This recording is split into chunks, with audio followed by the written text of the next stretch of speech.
Hello friends, welcome to PX Monk. आज का हमारा टॉपिक है skewness versus kurtosis in statistics. अगर आपने अभी तक हमारा चैनल सब्सक्राइब नहीं किया है तो जरूर कर लीजिए ताकि आपको लेटेस्ट अपडेट्स मिलते रहें। ये टॉपिक मैं इग्नू के मास्टर इन साइकोलॉजी के फर्स्ट ईयर से पढ़ा रहा हूँ, जिसका कोड है MPC006 और सब्जेक्ट है स्टैटिस्टिक्स इन साइकोलॉजी।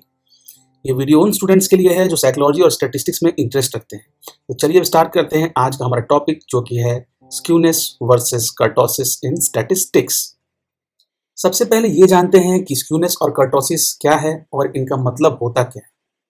स्क्यूनेस और कर्टोसिस दोनों स्टैटिस्टिक्स में यूज होने वाले मेजर्स होते हैं, जो डेटा सेट की शेप या डिस्ट्रीब्यूशन को डिस्क्राइब करने के लिए यूज किए जाते हैं। जो भी डेटा हम कलेक्ट करते हैं रिसर्च में या ऑब्जर्वेशन के लिए, वो किस तरह से डिस्ट्रीब्यूटेड है और कैसा उस डेटा सेट का शेप फॉर्म हो रहा है। स्क्यूनेस और कर्टोसिस उसी के बारे में बात करते हैं।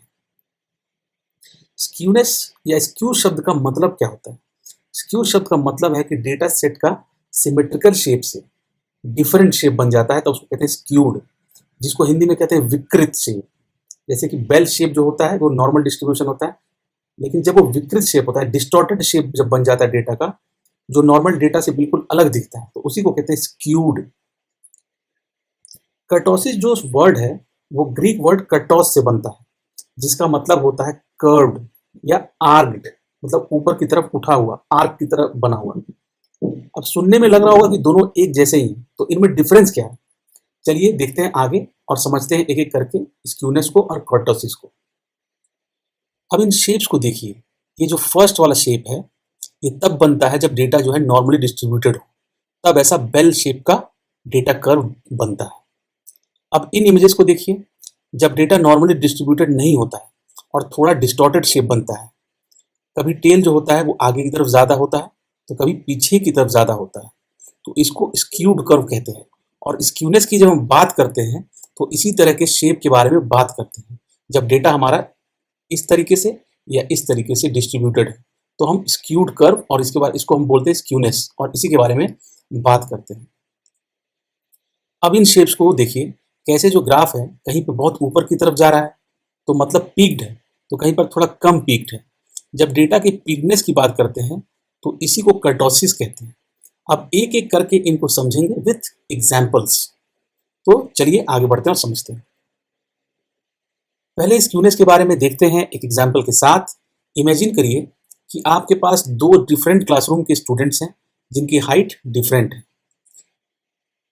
क्लासरूम ए में ज़्यादातर स्टूडेंट्स एवरेज हाइट के हैं, लेकिन कुछ स्टूडेंट जो हैं वो बहुत लंबे हैं। इस क्लासरूम का एक पॉजिटिव स्क्यूनेस है, क्योंकि ये ऊंची लंबाई की तरफ ढला हुआ है, यानी कि इसकी टेल जो है वो आगे की तरफ है, जैसा कि हम लोग इस इमेज में देख रहे हैं। जब टेल आगे की तरफ होता है तो इसको बोलते हैं पॉजिटिवली स्क्यूड। अब क्लासरूम बी में जो है ज़्यादातर स्टूडेंट्स यहाँ पे भी एवरेज हाइट के हैं, लेकिन कुछ स्टूडेंट्स बहुत छोटे हैं, यानी कि कम हाइट के हैं। इस क्लासरूम का एक नेगेटिव स्क्यूनेस है, क्योंकि ये नीचे लंबाई की तरफ ढला हुआ है, यानी कि इसकी टेल जो है वो पीछे की तरफ ढली हुई होगी। ठीक ऐसे जब टेल पीछे की तरफ ढली हुई होती है तो इसको बोलते हैं नेगेटिवली स्क्यूड, और जब टेल आगे की तरफ ढली हुई होती है तो क्या बोलते हैं? Positively skewed. अब हम लोग एग्जाम्पल्स के साथ देखेंगे इसको और समझेंगे कि कैसे पॉजिटिवली स्क्यूड और नेगेटिवली स्क्यूड अलग होते हैं। पॉजिटिवली स्क्यूड और नेगेटिवली स्क्यूड के बारे में जानने से पहले सबसे पहले अब कर्टोसिस में भी सेम एग्जाम्पल के साथ देखते हैं कि कर्टोसिस क्या होता है।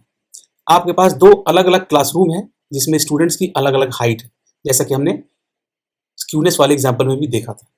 अब यहाँ पे क्या होता है, क्लासरूम ए में स्टूडेंट्स की हाइट का स्प्रेड या डिस्ट्रीब्यूशन नॉर्मल है, कोई भी बहुत अलग नहीं है, यानी इस क्लासरूम का कर्टोसिस जो है लगभग 3 के करीब है। ये मतलब है कि हाइट का नॉर्मल डिस्ट्रीब्यूशन है। अब क्लोज टू 3 का ये मतलब है कि कर्टोसिस की वैल्यू लगभग 3 के करीब है। कर्टोसिस का स्टैंडर्ड नॉर्मल डिस्ट्रीब्यूशन का वैल्यू 3 होता है। अगर कर्टोसिस का वैल्यू 3 के पास होता है तो ये इंडिकेट करता है कि डेटा का डिस्ट्रीब्यूशन नॉर्मल डिस्ट्रीब्यूशन के करीब है। इसका मतलब है कि डेटा के वैल्यूज एक सेंटर के आसपास इवनली स्प्रेड आउट हैं और टेल्स सिमेट्रिक हैं। अब क्लासरूम बी में क्या होता है, कुछ स्टूडेंट्स बहुत ही ज़्यादा लंबे या बहुत छोटे हैं, लेकिन ज़्यादातर स्टूडेंट्स एवरेज हाइट के हैं। इस क्लासरूम का कर्टोसिस 3 से अधिक है। ये मतलब है कि इसमें शार्पर पीक और फैटर टेल्स है नॉर्मल डिस्ट्रीब्यूशन के कंपैरिजन में, क्योंकि यहाँ पे नॉर्मल डिस्ट्रीब्यूशन तो हो ही नहीं सकता, क्योंकि कुछ स्टूडेंट्स बहुत लंबे हैं, कुछ स्टूडेंट्स बहुत छोटे हैं और ज़्यादातर एवरेज हैं। तो यहाँ पे जो ग्राफ बनेगा उसमें जो पीक होगी बहुत शार्पर होगी और जो टेल होगा बहुत फैटर होगा। स्क्यूनेस में और भी कई चीज़ें होती हैं, उसके बारे में भी बात करते हैं और देखते हैं कि क्या क्या चीज़ होती है। स्क्यूनेस क्या होता है? डेटा पॉइंट्स का डेटा डिस्ट्रीब्यूशन के मीन के आसपास जो एसिमेट्री है उसको मेजर करता है। कौन मेजर करता है? स्क्यूनेस। जो डेटा डिस्ट्रीब्यूशन में मीन के आसपास जो एसिमेट्री क्रिएट होती है उसको मेजर करता है स्क्यूनेस। स्क्यूनेस की वैल्यू 0 जब होती है तो एक सिमेट्रिकल डिस्ट्रीब्यूशन को इंडिकेट करता है, यानी कि बेल शेप का कर्व बनाता है जब स्क्यूनेस की वैल्यू क्या होती है? 0। लेकिन अगर स्क्यूनेस की वैल्यू 0 से ज़्यादा है यानी ग्रेटर देन 0 है तो उसको बोलते हैं पॉजिटिव स्क्यूनेस, जो ये इंडिकेट करता है कि डिस्ट्रीब्यूशन का एक टेल राइट साइड में है, मतलब ये हायर वैल्यूज की तरफ स्क्यूड है। निगेटिव स्क्यूनेस भी होता है जब स्क्यूनेस की वैल्यू 0 से कम होती है, तो उसको बोलते हैं निगेटिव स्क्यूनेस।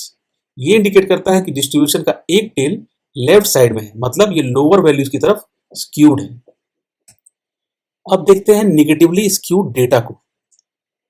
एक टेस्ट के दौरान most of the students 30 minutes में टेस्ट को फिनिश कर लेते हैं, लेकिन कुछ स्टूडेंट्स को इसको पूरा करने में 1 घंटे से भी ज़्यादा टाइम लगता है।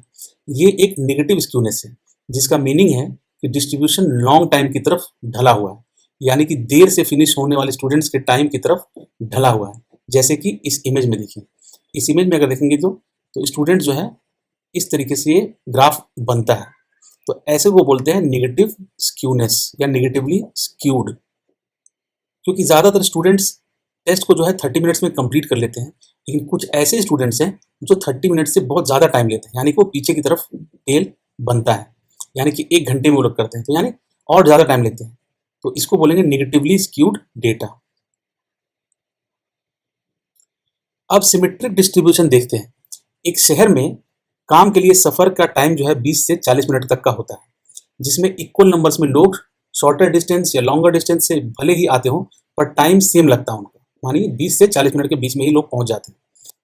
ये सिमेट्रिकल है क्योंकि ये एवरेज कम्यूट टाइम के आसपास का एक बेल शेप कर्व बनाता है, इसलिए इसमें कोई स्क्यूनेस नहीं होती।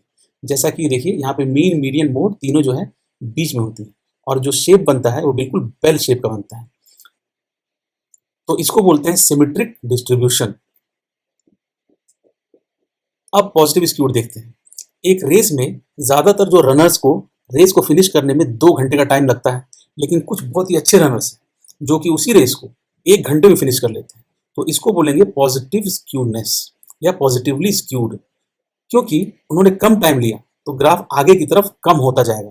जैसे कि इस इमेज में देखिए, तो यहाँ कुछ लोगों ने यहाँ पे जो है 2 घंटे लिए, लेकिन ज़्यादातर या कुछ लोगों ने यहाँ पे और जल्दी खत्म कर लिया, यहाँ पे टाइम कम लिया, तो आगे की तरफ ग्राफ टेल जो है आगे की तरफ झुका हुआ है, तो इसको बोलेंगे पॉजिटिव स्क्यूनेस या पॉजिटिवली स्क्यूड डेटा।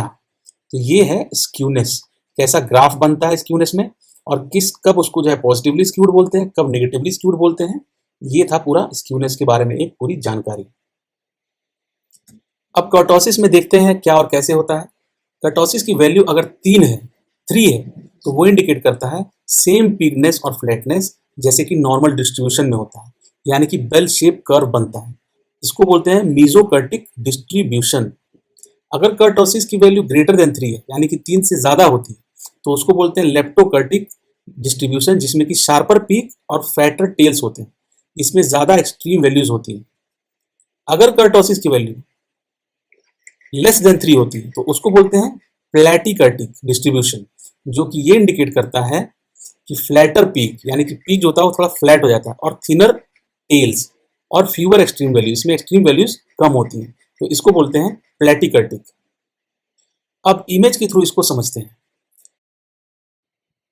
अगर आप शेयर मार्केट को समझते हैं तो आप देखते होंगे कि जब आप स्टॉक्स के रिटर्न्स को कंपेयर करते होंगे, एक स्टॉक में एक्सट्रीम हाइज और एक्सट्रीम लोज होते हैं, जिसमें कि शार्प पीक और हैवी टेल्स बनते हैं, बिल्कुल ऐसे जैसा कि हमने इस ब्लू वाले लाइन को अगर आप देखेंगे ग्राफ में, बिल्कुल ऐसा बनता है, तो इसको बोलते हैं लेप्टोकर्टिक डिस्ट्रीब्यूशन। अब देखिए इसमें पीक जो है बहुत ही हाई है और टेल्स जो हैं बहुत ही फैले हुए हैं, फैटर हैं, तो इसको बोलते हैं लेप्टोकर्टिक डिस्ट्रीब्यूशन। अब प्लेटिकर्टिक डिस्ट्रीब्यूशन क्या होता है? स्टूडेंट्स एक टेस्ट लेते हैं जिसके स्कोर्स वाइडली स्प्रेड हैं।